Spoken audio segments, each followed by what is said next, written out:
তোমরা চাঁদাবাজি ছেড়ে দাও, দখল বাণিজ্য ছেড়ে দাও, তোমরা মানুষকে কষ্ট দিও না। তোমাদের যদি খাওয়ার অভাব হয়, আমরা আশ্বস্ত করছি এই সমস্ত মানুষগুলা মিলে আল্লাহ আমাদেরকে যে নিয়ামত এবং রিজেক দিয়েছেন আমরা ভাগ বাটোয়ারা করে খাবো। অতীতে সোনার বাংলা কায়েম করতে গিয়ে শ্মশান বাংলা কায়েম করা হয়েছে। কোরআনই একমাত্র সোনার বাংলার গ্যারান্টি দিতে পারে, আর কিছুই দিতে পারবে না। ইতিমধ্যেই বাংলার জমিনে তার পরীক্ষা নিরীক্ষা শেষ।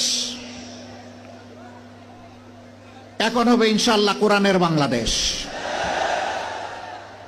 যারা কোরআনকে খণ্ডিত করতে চান অথবা সহ্য করতে চান না, তাদেরকে আমরা বিনয়ের সাথে বলতে চাই, এ দেশের আপামর জনতা বাঁচতে চায় কোরআন বুকে নিয়ে, মরতে চায় কোরআন বুকে নিয়ে, আল্লাহর সামনে দাঁড়াতে চায় কোরআন বুকে নিয়ে। কোরআনকে আমাদের থেকে বিচ্ছিন্ন করা যাবে না ইনশাআল্লাহ। এই দেশে যতগুলা ইসলামী দল আছে সবগুলার দিকে আপনারা তাজা চোখ দিয়ে তাকিয়ে দেখুন।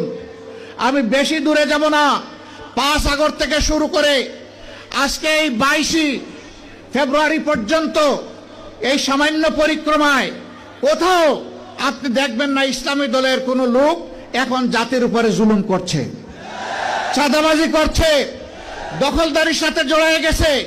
কোথাও দেখবেন না। তার একমাত্র কারণ তারা কোরআনকে সম্মান করেন এবং বুকে ধারণ করেন। তার একমাত্র কারণ তারা আল্লাহ সুবহানাহু ওয়া তাআলাকে ভয় করেন। যাদের অন্তরে আল্লাহর ভয় আছে তারা মানুষের উপর জুলুম করতে পারে না। তারা মানুষকে ভালোবাসে, তারা মানুষকে শ্রদ্ধা করে।